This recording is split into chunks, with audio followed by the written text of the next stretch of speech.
ज्योति जगाने वाला ये अमर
रामानंदार्य माध्यमा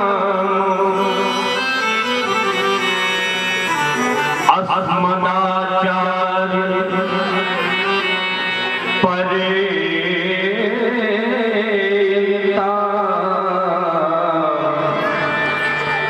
वंदे गुरु परम परारोधातु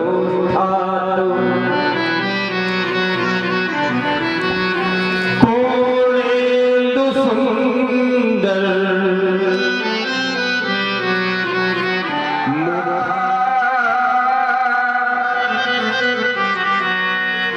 जीवनम यस्य राधा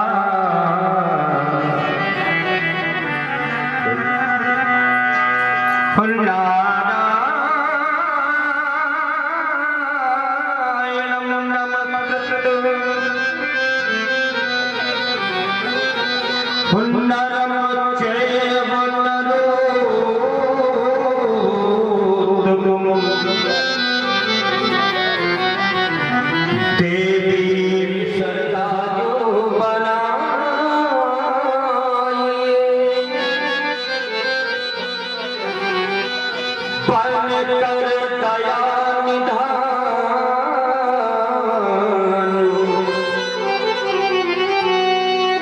बार बार वंदन तुम्हें हे महावीर हनुमान। बोलिए श्री वृंदावन बाके बिहारी सरकार की जय हो। राधा रानी की जय हो। सतगुरुदेव भगवान की जय हो।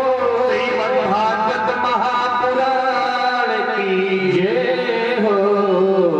जय जय श्री राधे श्याम।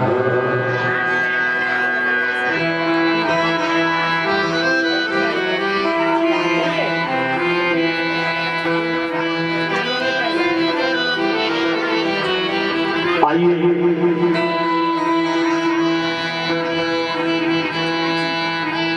श्रीमद् भागवती गंगा में अवगाहन करने से पूर्व भगवान की संकीर्तन करके कलयुग के कलमश को धोने का प्रयास करें। तारी सेवा करते हुए भगवान का संकीर्तन सभी लोग करते हैं।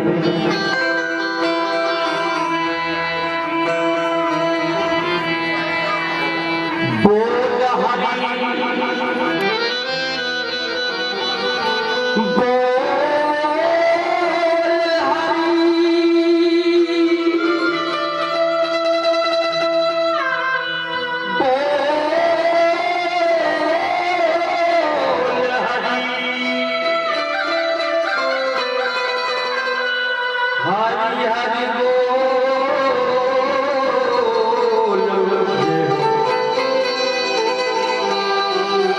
सभी लोग ताली सेवा करते हुए भगवान के सुंदर संकीर्तन में सम्मिलित होते हैं और कीर्तन सभी लोग साथ साथ गाएंगे। जय हो। बोल हरि बोल हरि हरि हरि बोल।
महिमा ऐसी है उस पापों से मुक्ति मिल जाती है।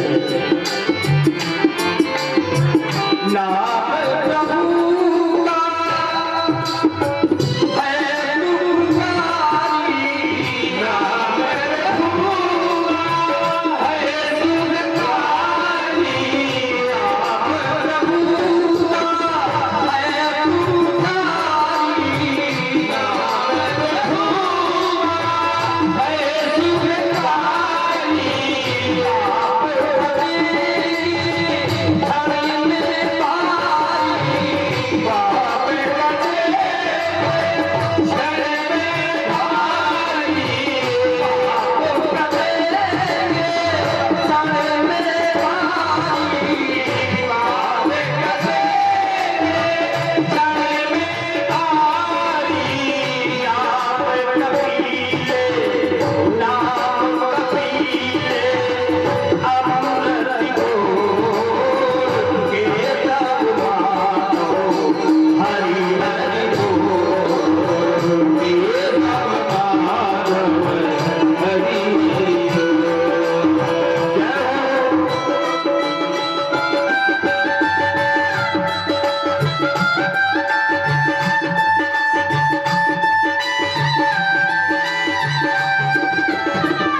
जिन्होंने भगवान के धाम को प्राप्त किया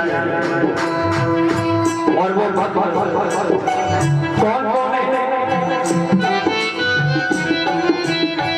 सबरी अहिल्या सदा निकटाई, सबरी अहिल्या सदा निकटाई, सबरी अहिल्या सदा निकटाई, सबरी अहिल्या सदा निकटाई।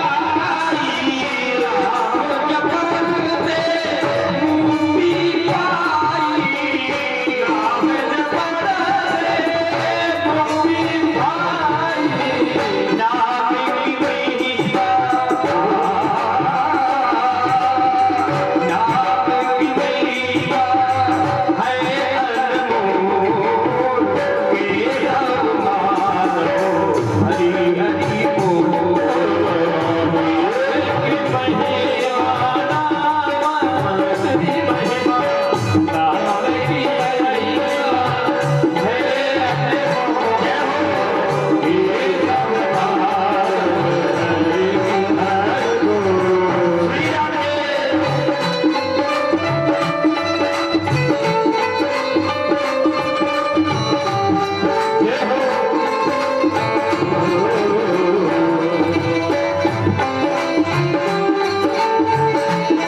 मूर्ति श्रीमद् भागवत महापुराण। बंधुओं,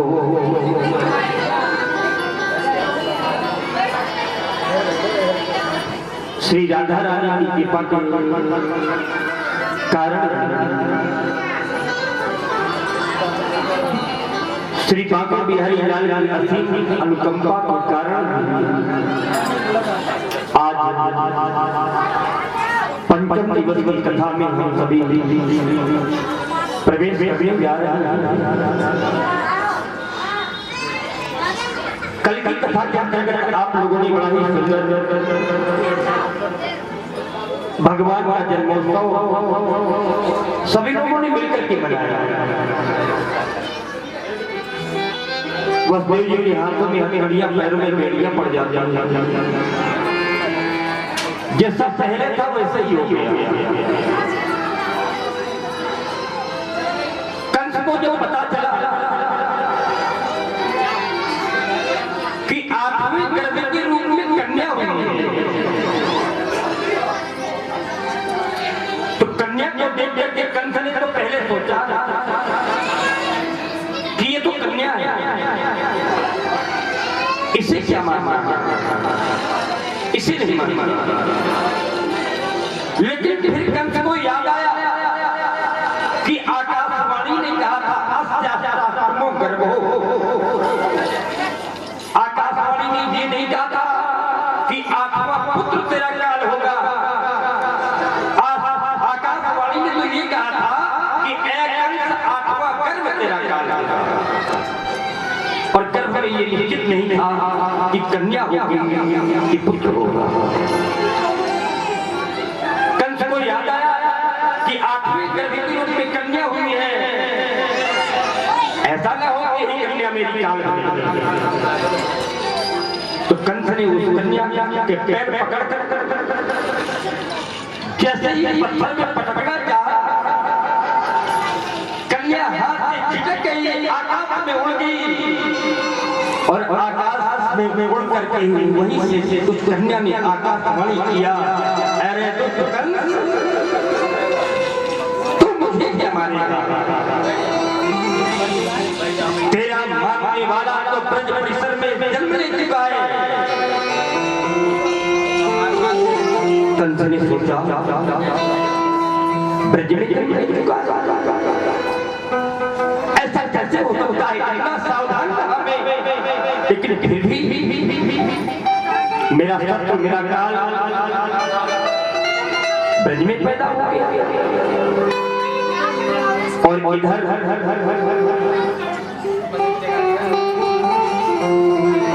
जब गोकुलवासियों को ये पता लगा कि यशोदा के घर में लाला का जन्म हुआ है, तो गोकुल की जितनी ग्वालिनियां बढ़िया नए लहंगे पहन करके, नई नई नरियां डाल करके, सुंदर बालों में गजरा लगा करके, 16 श्रृंगार करके और ग्वाल नए परिधान पहन करके नंद जी के महल की ओर जा रहे हैं सभी लोग। ग्वालियर जाकर यशोदा को बधाई देती है, यशोदा रानी लाला के जन्म की बधाई हो, बधाई हो, बधाई हो। तो यशोदा कहते हैं मेरे घर में लाला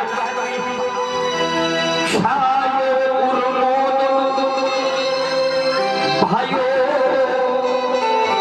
अति सुखदाई है, नाचे सुर किन्नरी और अप्सरा उर्जाए भरी, बाजत मृदंग और ढोल भी पर।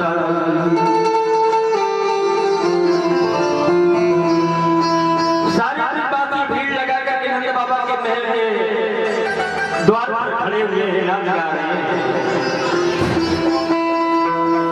सभी बाल कृष्ण का दर्शन करना चाहते हैं। बाल कृष्ण लाल की दर्शन की पाई को गीत सुखदाई दिव्य अगलो लुटाई है।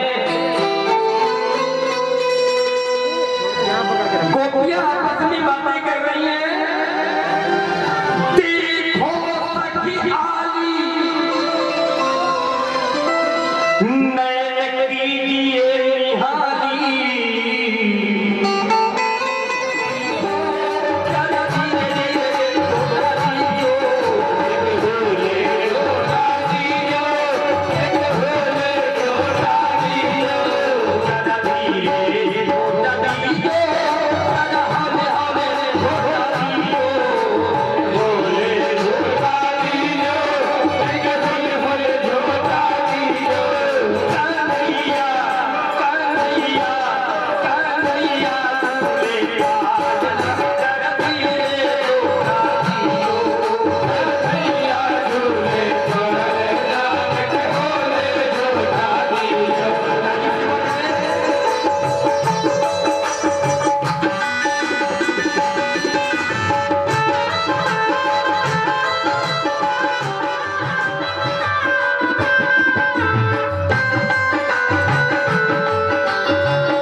जन्मोत्सव उत्सव में 7 दिन कब व्यतीत हो गए किसी को पता भी नहीं चला। अचानक नंद बाबा को याद आया कि कंस को जो प्रतिवर्ष कर देने जाता हूं, जन्मोत्सव को उत्सव में नंद बाबा भूल ही गए कि कंस को समय से कर देने जाना है, प्रतिवर्ष कर देने जाएगा। तो नंद बाबा ने ग्वाल वालों को बुलाया और कहा कि मैं मथुरा जा रहा हूं कंस को कर देने के लिए, और सभी ग्वाल वालों को एक जिम्मेदारी दे रहा हूं कि इस गोकुल की रक्षा करना। सभी लोग गोपाल गोकुल रक्षायाम निरुपम मथुरांगता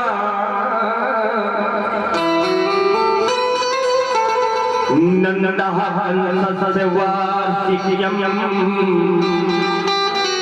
करम दातुं कुरुः। नंद बाबा कर देने के लिए मथुरा चले गए। कर देने के पश्चात संस्कृत के कोषागार में कर जमा किया और कर जमा करने के पश्चात नंद बाबा ने सोचा कि जाकर के बलदेव जी से भी भेंट कर लें। तो बलदेव जी से भेंट करने के लिए चले गए। नंद जी की भेंट और इतना सुखद समाचार आपने मुझ तक पहुंचाया नहीं, तो मैंने सुन लिया। तो नंद जी बेचारे बड़े संकोच में पड़ गए और कहने लगे वसुदेव जी मुझे याद मुझे लाला के जन्म का समाचार आप तक पहुंचाना चाहिए, ये स्वयं आकर के बताना चाहिए, लेकिन वसुदेव जी मुझे पता है कि दुष्ट कंस ने आपके 6 पुत्रों को मार डाला। पहले से आप कहते भी इतना दुख है, अब बताइए मैं लाला के जन्म का समाचार आप तक कैसे पहुंचा जब मैं जानता हूं कि आपका दुखी शरीर है। बलदेव जी हंसने लगे और कहने लगे अरे नंद जी इस दुख के समाचार इस दुख के समय पर आप ये दुख क्यों आप याद दिला रहे हैं? अरे जैसे आपका बेटा है वैसे मेरा ही तो बेटा है, और जो विधाता के हाथ में होता है वो तो होके ही रहता है। दोनों मिल आपस में बातें करते हैं। तो बलदेव जी कहते हैं नंद जी जैसा कि आप जानते हैं कि मैं थोड़ी बहुत ज्योतिष भी जानता हूं, मुझे कुछ ज्योतिष का भी थोड़ा बहुत ज्ञान है। तो इस समय मेरी ज्योतिष कह रही है कि आपको यहाँ मथुरा में नहीं रुकना चाहिए। नंद जी ने कहा आपकी ज्योतिष क्या कहती है? तो वसुदेव जी कहते हैं कि मेरी ज्योतिष ये कहती है कि आपको यहाँ नहीं होना चाहिए, आपको गोकुल में होना चाहिए, क्योंकि गोकुल में लगता है बहुत बड़ा उत्पात होने वाला है। नंद जी ने कहा क्या उत्पात होने वाला है? बोले कुछ नहीं, आप सीधे गोकुल पहुंचिए। बुढ़ापे में लाला का जन्म हुआ है तो दूसरी कहती है उतना कान लगा कर समझी कि लगता है किसी बच्चे की बात आ रही है, बोल दिया कहीं पर कोई बच्चा हुआ है, रोकनी पड़ जाती है। फिर एक वाली कहती है कि नंद जी की तपस्या का प्रभाव है, बहुत तपस्या किया है नंद जी ने।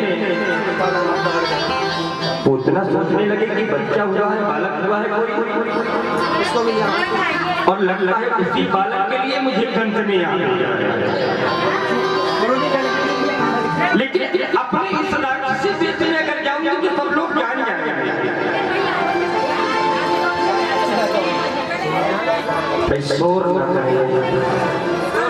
व्यवस्था ऐसी करें कि अव्यवस्था न हो। कभी कभी ऐसा होता है कि व्यवस्थापक ही अव्यवस्था उत्पन्न करने लगते हैं, है ना? तो व्यवस्था करें लेकिन अव्यवस्था न होने पाए इसका ध्यान रखें। तो पूतना सुन रही है और सुनने के बाद पूछ रही है कि अगर राक्षसी पेट में जाऊंगी तो सब लोग जान जाएंगे। तो पूतना ने बड़ा सुंदर वेश बनाया। कैसा वेश बनाया?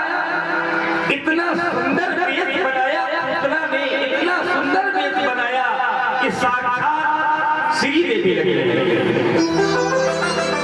नहीं, श्री देवी का मतलब हमारा वहां से नहीं है। श्री देवी तो अब यहाँ से चली गई है, अब वो है भी नहीं। श्री देवी कहते हैं लक्ष्मी देवी को। श्री माने लक्ष्मी, साक्षात लक्ष्मी स्वरूप लगने पूतना। और ग्वालियर जो बधाई देने के लिए जा रही थी उन्हीं की पल में सम्मिलित हो गई। सभी ग्वालियर बधाई दे रही है, पूतना भी पहुंच गई जो गोपी की बेटी है। पूतना ने कहा कि यशोदा रानी बधाई हो, बधाई हो, बधाई हो। बहुत दूर से आई नहीं। मैंने सुना कि तुम्हारे घर में लाला का जन्म हुआ है बहुत उम्र बाद, तो मेरा भी मन महीना ना, मैंने सोचा कि मैं भी चल करके बधाई दे आऊं। तो यशोदा ने गोपी बनी हुई पूतना को गौर से देखा। इस गोपी को तो कभी मैंने देखा नहीं, पता नहीं कौन गोपी है। फिर यशोदा मैया सोचने लगी कि अगर मैं इससे पूछती हूँ कि कौन हो तो कहीं बुरा ना मान जाए। गोपी बनी पूतना कहती है मैं लाला के दर्शन करना चाहता हूँ। तो यशोदा ने कहा कि जब दर्शन करके आएगी तब इसका मैं परिचय पूछूंगी। तो यशोदा ने कहा कि हाँ, अंदर पालने में बेटा तुम दर्शन कर आओ, और इसके बाद में जब लौट करके आओगी ना तो तुमसे मुझको बहुत सारी बातें करना है। पूतना चली गई। पालने में मेरे बाल कृष्ण लेटे हुए मंद मंद मुस्कुरा रहे हैं, मानो कह रहे हो कि आइए मौसी जी आपका ही तो इंतजार कर रहे थे, आपका का इंतजार कर रहे थे। पूतना जैसे ही पालने के समीप में पहुंची तो मेरे बाल कृष्ण ने मेरे नेत्र बंद कर दिए। अब मेरे बाल कृष्ण ने नेत्र अपने क्यों बंद कर लिए?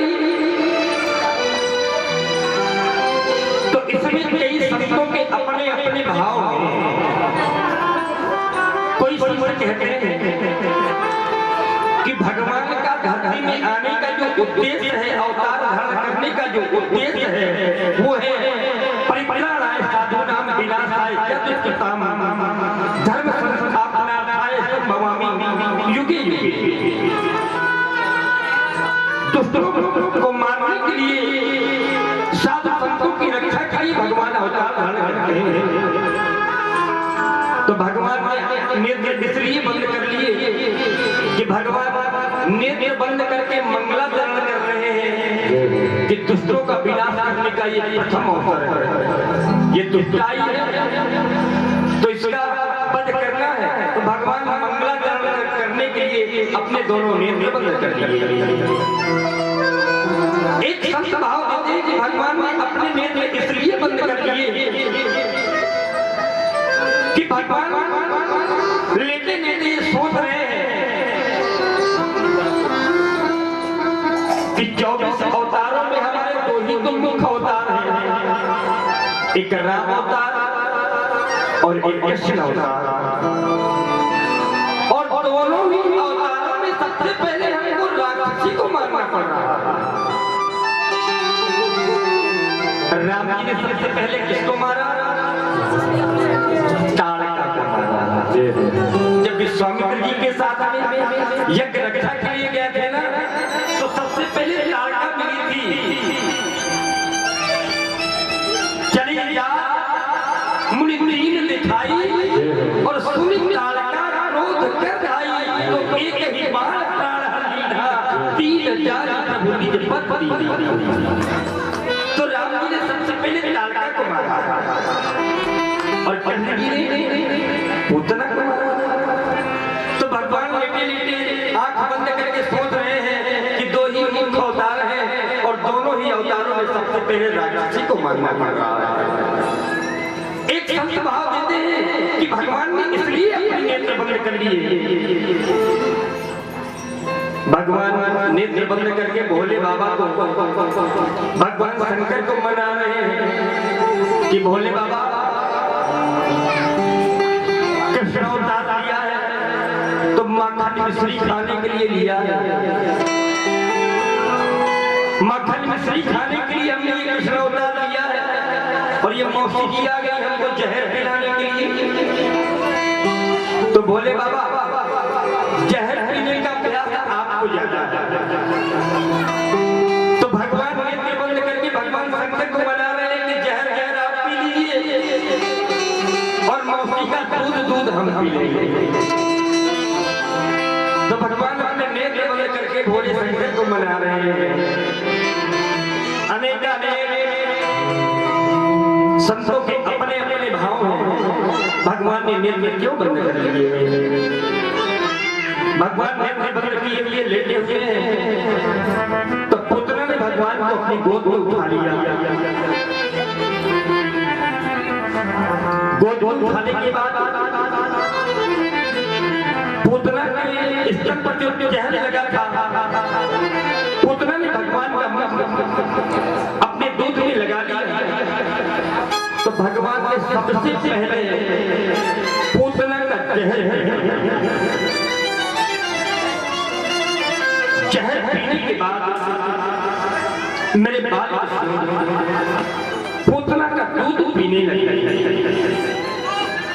दूध पीने के बाद मेरे बाल ने पुतना के प्राण पीना प्रारंभ किया और जैसे ही पुतना के प्राण पीना प्रारंभ किया, पुतना छटपटाई और कहने लगी, अरे ये मुझे क्या हो रहा है?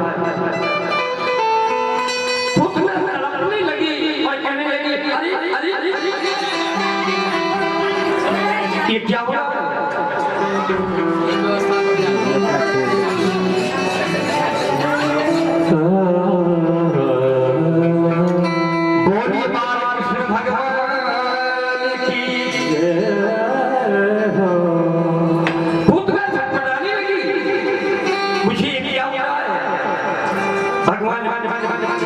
उसके प्राण पी रहे हैं तो पुतना कहती है, अरे लाला मुझे छोड़ो मुझे छोड़ो।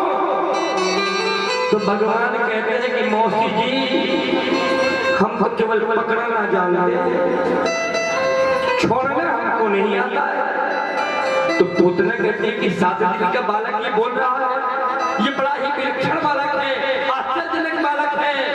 भगवान जैसे ही उसके प्राण खींचते हैं, पुतना अपना विकराल रूप धारण करती है और मेरे बाल को लेकर के आता है। ऐसा लगा जैसे कोई बम फूट गया, विस्फोट हो गया। सारे विश्वासी उसी आवाज की तरफ भगे, ये आवाज कहाँ से हुई? लेकिन यशोदा मैया लाला को पालने की ओर और जब मैया यशोदा ने देखा कि पालने में लाला नहीं है तो बेसुध हो गई। मैया यशोदा, मेरा लाला कहाँ है, मेरा लाला कहाँ है? और ऐसा कहते हुए उसी आवाज की तरफ मैया यशोदा सारे परिवारों ने देखा कि पोतना का विशाल काय शरीर पड़ा हुआ है।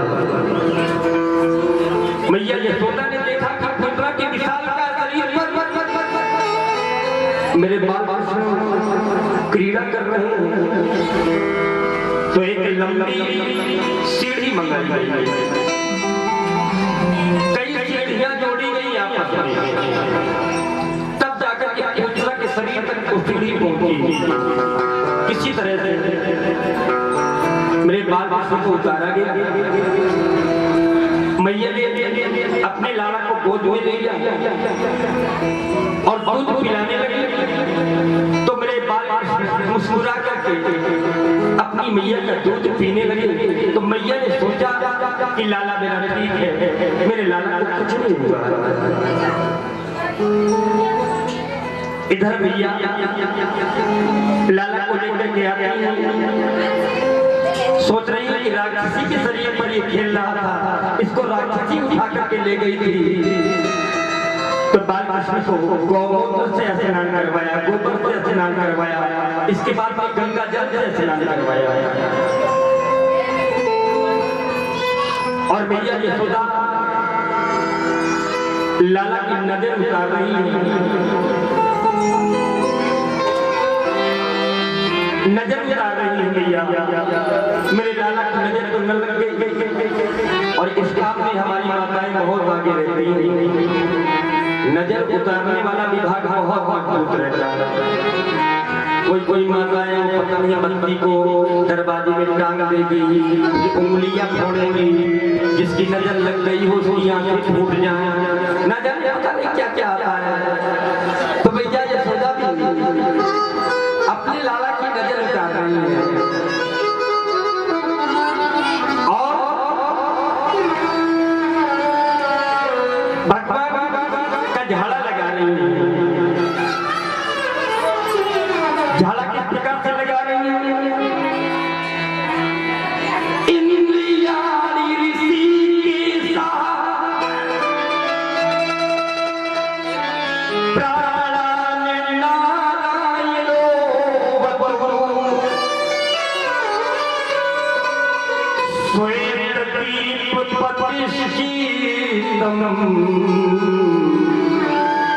मनो योगेश्वरे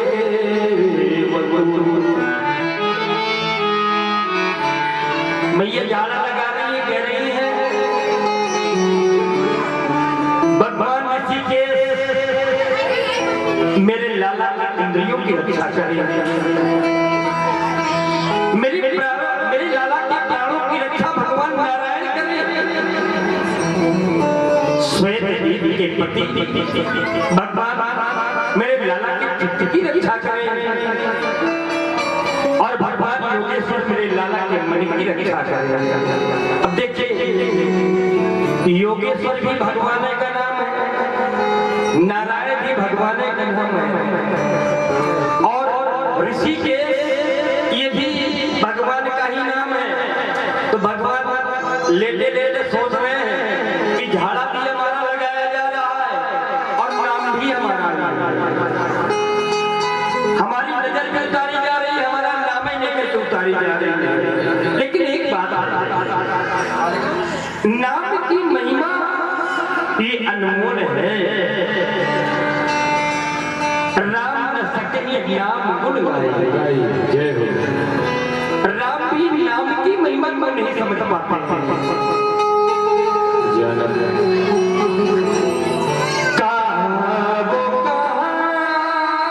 लगी जय हो नाम बड़ाई,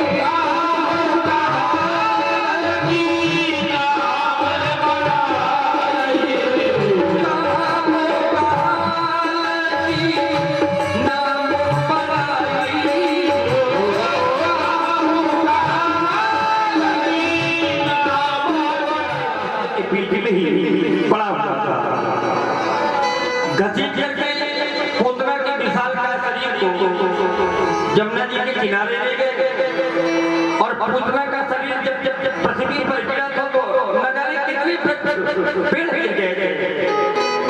तो पेड़ों को घसीट करके पूतना के शरीर पर रख दिया और आग लगा दिया।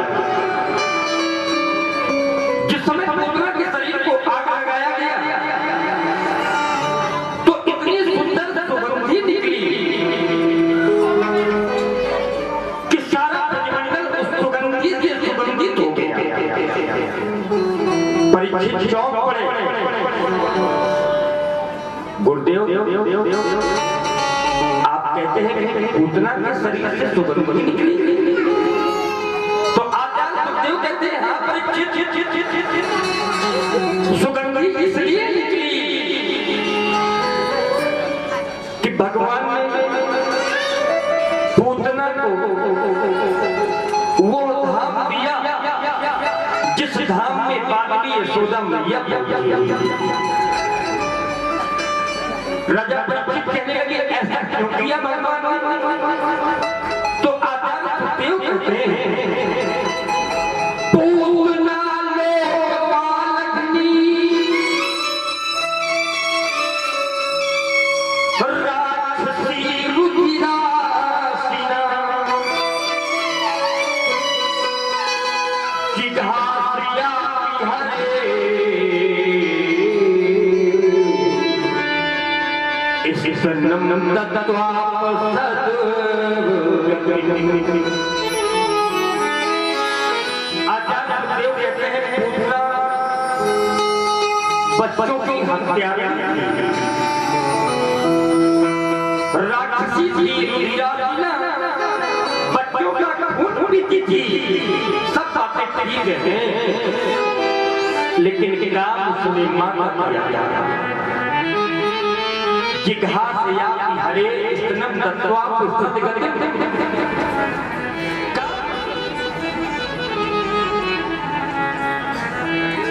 एक दिन की बात है, मैया यशोदा अपने लाला का श्रृंगार करके पालने में पढ़ाया, पालने में सो रहे हैं। अचानक मैया जी दृष्टि अपने लाला के ऊपर पड़ी तो मैया ने देखा कि लाला ने करवट बदल दिया। आज पहली बार मैंने बाल ने करवट बदला था तो मैया की खुशी का कोई ठिकाना ना रहा। मैया यशोदा ने तुरंत नाई को बुलवाया। यशोदा ने बुलाया नाई और नाई से कहा कि सारे गोकुल में लगा दो दुहाई। नाई ने लगाया दुहाई तो गोपियां दौड़ी दौड़ी आई और कहने लगी यशोदा मैया करवट बदलने की बधाई हो, बधाई हो, बधाई हो। सभी गोपियां बधाई दे रही है, यशोदा मैया करवट बदलने की बधाई बधाई बधाई। यशोदा मैया कहती है चुप रहो, शांत रहना, अभी अभी अपने लाला को मैंने सुलाया और कच्ची नींद जाग जाएगा तो बहुत परेशान करेगा, बहुत रोएगा।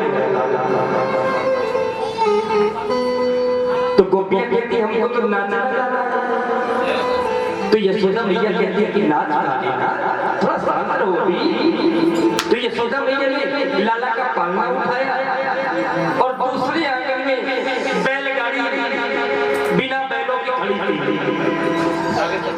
तो लाला के पालने को उठा करके बैलगाड़ी के नीचे पालना को जाकर के बांध दिया और आकर के इधर गोपियों के साथ में नाच गाना होने लगा। सारी गोपियां नाच गा रही हैं। मेरे लाला की नींद खुली तो बड़े बड़े सोच रहे हैं कि हमारा उत्साह मनाया जा रहा है, हमारे लिए गीत गाए जा रहे हैं और हमको इस उत्सव में सम्मिलित भी नहीं किया गया। अब क्या किया जा तो बड़े बड़े सोच रहे हैं क्योंकि समय अच्छा नहीं चल रहा है, लेकिन सीन की चाप सटे को तासू और बड़ रखवार रमापति जासू। भगवान अपने भक्तों का बहुत ध्यान रखते हैं, तो लेकिन फिर भी सावधानियां है ना। बोलिए बाल भगवान की तो मेरी बात सोच रहे हैं बड़े बड़े कि उत्सव हमारा मनाया जा रहा है और हमको ही अकेले में मिला दिया गया है। क्या किया जा तो सोच रहे हैं चलना भी सीखा नहीं है, चल नहीं पाते हैं और कैसे जाए।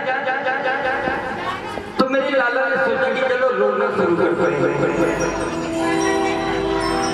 तो मेरी बाल कृष्ण रोने लगे। जब रोने की आवाज नहीं पहुंची तो और तेज रोने लगे, हाथ पैर चला करके रो रहे हैं। फिर भी जब किसी ने नहीं सुना तो गला फाड़ के चिल्ला के रो रहे हैं, लेकिन फिर भी आवाज मामा जी का नाम है सच्चासुर बैलगाड़ी के रूप में ही आ गए। भगवान को बड़ी बड़ी आंखों से आंखें फाड़ करके सच्चासुर देख रहा है। भगवान ने कहा कि ओ मामा जी आप, हम तो जान ही नहीं पाए कि आप आ गए। तो सच्चासुर ने भगवान को पकड़ना चाहा, तो भगवान ने किसी लाल बैलगाड़ी में मारी कि बैलगाड़ी आकाश में उड़ गई और ध्यान से बैलगाड़ी नीचे गिरी। और जैसे ही बैलगाड़ी नीचे गिरी विस्फोट हो गया,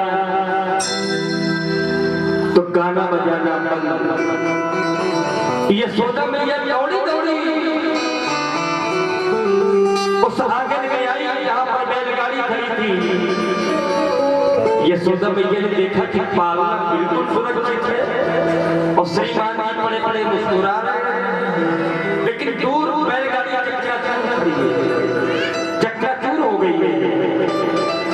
तो ये सोचा मैया ने कुछ छोटे छोटे ग्वालों को वहां पर पहरेदारी में लगा दिया था कि देखना यहाँ पर लाला सो रहा है। तो एक ग्वाल ने कहा कि भैया मैंने अपनी आंखों से देखा है। ये सोचा भैया ने क्या देखा है? तो ग्वाला कहता है भैया मैंने अपनी आंखों से देखा है तेरी लाला ने बैलगाड़ी में खींच लाल मारी, तो बैलगाड़ी आकाश में उड़ गई। तो ये सोचा भैया ने उसका कान पकड़ा, क्यों रे दादा के भांग खा रखी कितना छोटा लाला बैलगाड़ी में खींच लाल मारेगा तो बैलगाड़ी आकाश में उड़ जाएगी। चल यहाँ से और उसे डांट डांट के भगा दिया। इस प्रकार से भगवान ने सच्चा उदाहरण दिया। एक राक्षस और आया जिसका नाम था धर्मासुर। भगवान आंगन में पालने में खेल रहे थे, तो धर्मासुर पमोड़ा बन करके आया। यहाँ आए उसको कुछ भी कहते हो हमें पता नहीं है। वो गर्मियों के मौसम में धूल उड़ा करती है गोल गोल। बबूड़ा कहते क्या क्या कहते हो? तो गोल गोल उड़ता है। तो धर्मासुर नाम का दैत्य आया, राक्षस भगवान को लेकर के आकाश में उड़ गया। भगवान ने उसका भी वध कर दिया, उसका भी उद्धार कर दिया। बोलिए बालकृष्ण भगवान की।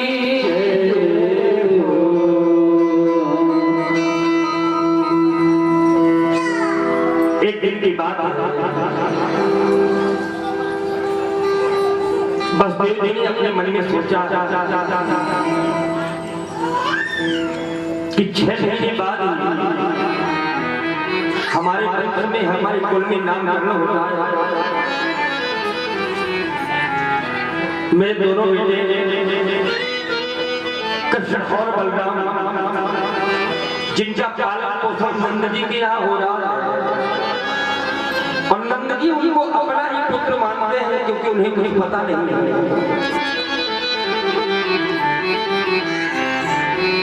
तो बलदेव जी ने अपने गुरुदेव भगवान से कहा क्योंकि नामकरण कुल गुरु के द्वारा ही होता है और बलदेव जी के जो कुल गुरु हैं वो है गर्गाचार्य। बलदेव जी ने गर्गाचार्य से कहा कि आप किसी भी बहाने से गोकुल जाइए और जैसा कि आपको सब कुछ पता है कि मेरे दोनों बेटे हैं वो उनको किसी भी बहाने से नंद जी जान भी ना पाए और आप नामकरण करते आए। गर्गाचार्य ने कहा बलदेव जी आप चिंता न करिए मैं सब काम करके आता हूँ। गर्गाचार्य गोकुल आता तो नंद जी से भेंट होती है तो नंद जी कहते हैं कि पंडित जी आपके दर्शन करके आज मेरा जीवन धन्य हो गया। आप बहुत अच्छे समय पर आए हैं। मेरे दोनों बेटे हैं उनका कोई नाम नहीं रखा गया।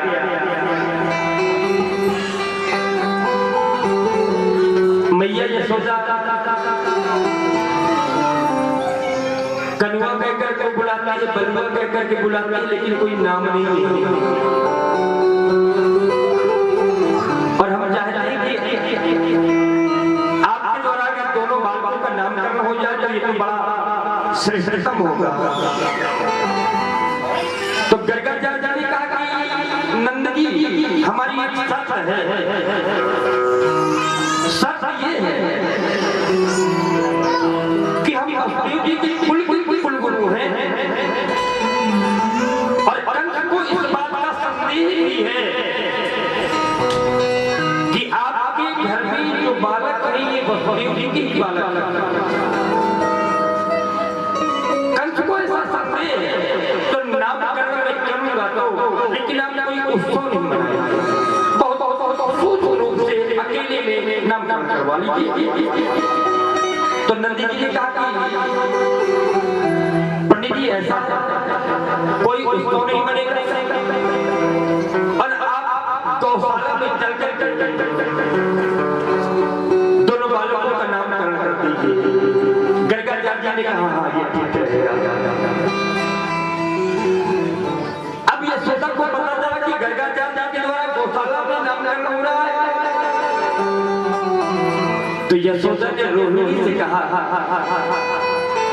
बलराम जी की माता कि जिन पंडित जी के द्वारा नामकरण किया जा रहा है बहुत बड़े ज्योतिषी हैं, बहुत बड़े विद्वान हैं। तो रोहिणी कहती अच्छा है। यशोदा कहती है हाँ पक्की बात है। तो यशोदा ने कहा चलो परीक्षा ले लिया जाए। तो रोहिणी ने कहा कैसे परीक्षा होगी? यशोदा ने कहा परीक्षा ले लिया जाए, अगर सच्चा ज्योतिषी होगा तो जान जाएगा, नहीं तो समझ लेगी कि घड़िया पलटन है।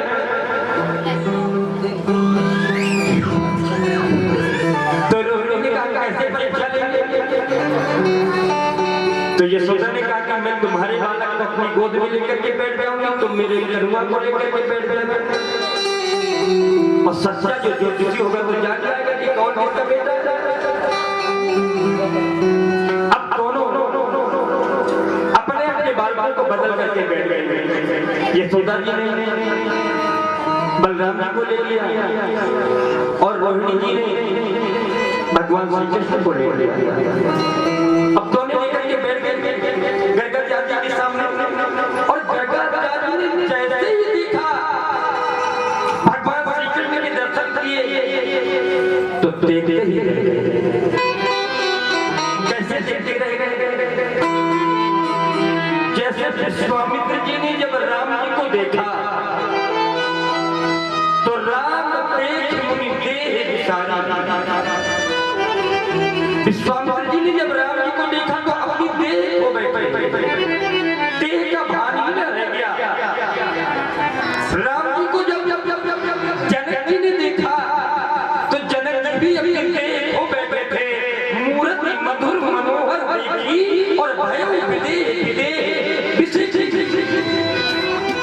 परशुराम जी ने देखा राम जी को तो राम ही चितई रहे थक लो।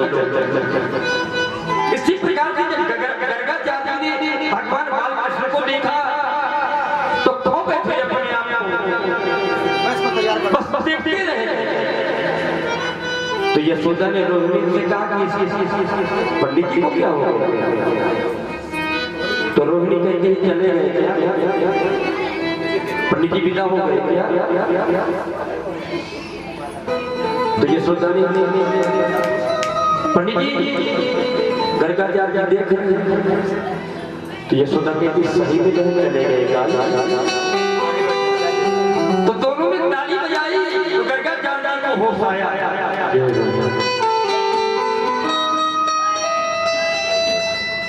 और जब होश आया अपने आप को संभाला और कहने लगे कि यशोदा तेरी गोद में जो बालक है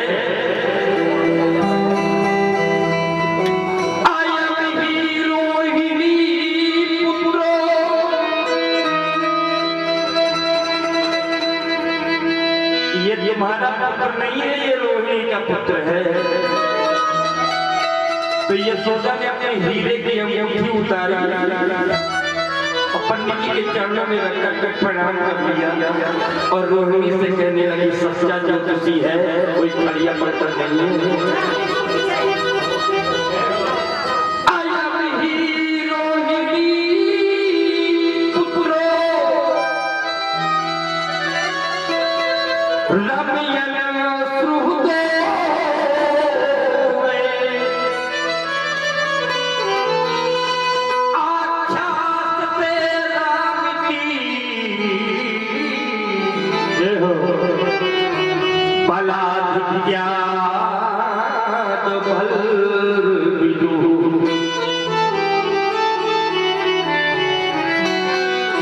ये रोहिणी का पुत्र है।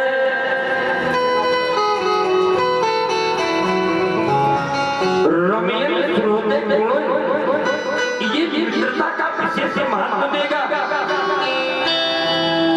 आच्छादते रामिति मैं इस बालक का नाम राम रखता हूँ, इस बालक का नाम मैं राम रखता हूँ, लेकिन बल की अधिकता होने के कारण इस बालक का नाम बलराम होगा। बोलिए बलराम भगवान की जय हो। इस बालक का एक नाम और होगा क्योंकि ये एक गर्भ से खींच करके दूसरे गर्भ में निरूपित किया गया है। हमने आपको बताया था कि देवकी का जो सातवां गर्भ था उसको योग माया ने देवकी के गर्भ से खींच करके रोहिणी के गर्भ में स्थापित किया। तो वही गर्गाचार्य कहते हैं कि ये बालक एक गर्भ से खींच करके दूसरे गर्भ में स्थापित किया गया है, इसलिए इस बालक का एक नाम और होगा, वो होगा शंकरषण। बोलिए शंकरषण भगवान की जय हो। और गर्गाचार्य ने जब मेरे बाल गोपाल को देखा तो गर्गाचार्य कहने लगे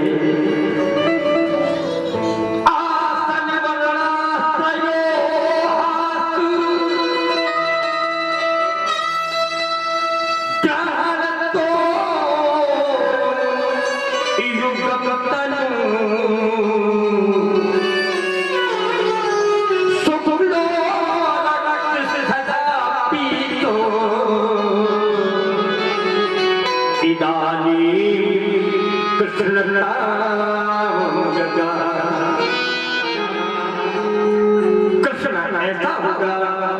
बोलिए कृष्ण भगवान की।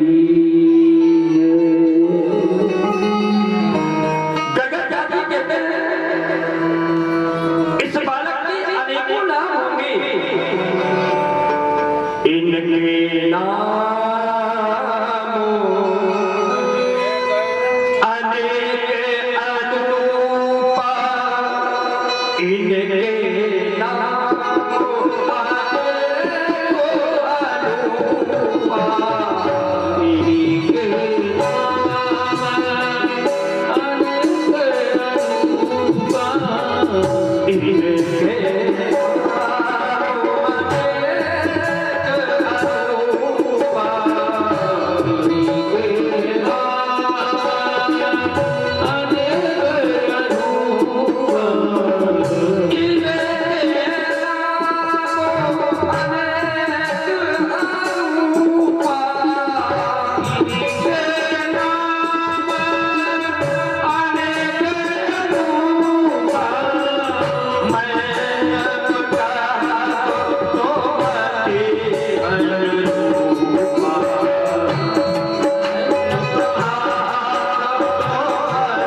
तो ये यशोदा मैया कहती है थोड़ा सा ग्रह दशा के विषय में बताइए पंडित जी, बालक की ग्रह दशा कैसे रहेगी?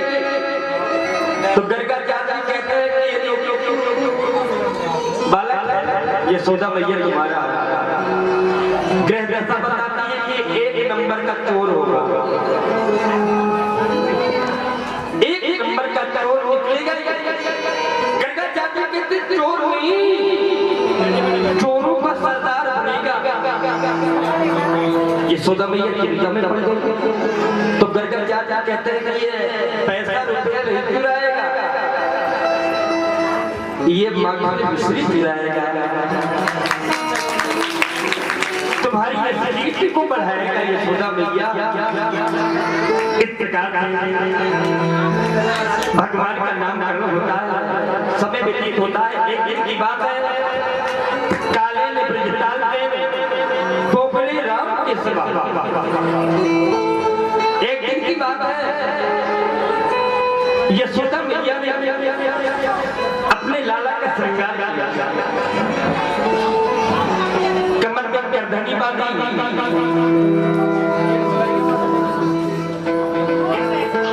बढ़िया दामनी पहनाई, लाला की चोटी किया, आंख में गजरा लगाया, माथे में मोर बांधा और पैरों में पैजनियां बांधी और अपने लाला को सामने करके यशोदा मैया देखने लगी। हे भगवान, कहीं मेरी नजर न लग जाए मेरे लाला को। कितना सुंदर है मेरे लाला। सामने कमर में हाथ रखे हुए यशोदा मैया अपने लाला को देख रही है, तो मेरे बाल में ठुमका लगा, ये ठुमका लगा। मेरे बाल में पहले एक बार लगाया, इसके बाद दो बार लगाया। यशोदा मैया कहती है भगवान इसको नाचना किसने सिखा दिया? ये तो नाच रहा है। अब यशोदा मैया ताली बजा रही है और मेरे बाल में ठुमका लगा करके नाच रहे हैं। देवता फूलों की वर्षा कर रहे हैं और कह रहे हैं यशोदा तेरे भाग्य की कहीं ना जाए, तेरे भाग्य की कहीं ना जाए। उमा सिद्धि नहीं सबई न जावत राम को साई, नट मरकट सबई न जावत राम ठगे से वेद असगावत। संसार को रचाने वाला आज तेरे अंगना में नाच रहा है। संसार को जो नचाता है यशोदा मैया ताली बजा बजा करके तू उस नचाने वाली को नचा रही है। यशोदा तेरे भाग्य की कहीं ना जाए। गावे कुड़ी कनिका गंधर्व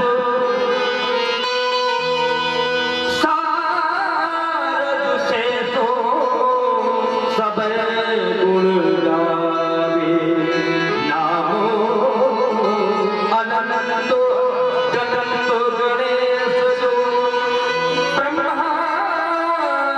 त्रिलोचनो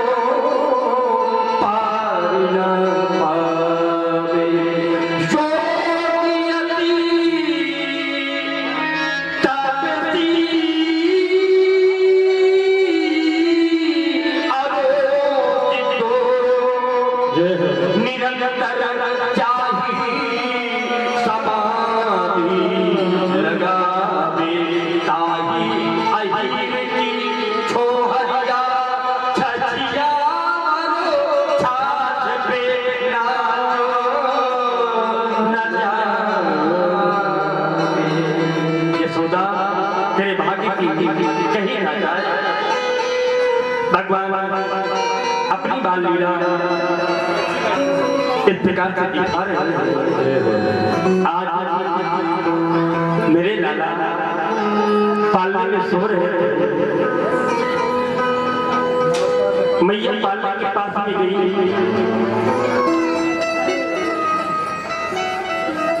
तो मैया ने देखा कि मेरा लाला सो रहा है। मैया ने देखा कि नंद बाबा को जाकर के बताता हूँ कि आज लाला बिल्कुल मैया कहाँ है। गोद उठा के नंद बाबा के पास में पहुंची तो मेरी बात सुनी। जब नंद बाबा को देखा तो नंद बाबा को देख करके बोले बाबा। तो नंद बाबा भी खुश हो गए, लालाने लगे आज बाबा कहाँ है मेरे लाला ने। और जिस समय बलराम उसी समय बलराम जी घुटनों के बल आ रहे थे, सरते हुए आ रहे थे। तो बलराम जी को देख करके मेरी बात ने कहा भैया कहने लगे मोहन मैया मैया कहने लगे मोहन मैया मैया लगे मोहन मैया मैया कहने लगे मोहन मैया मैया नंद बाबा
भैया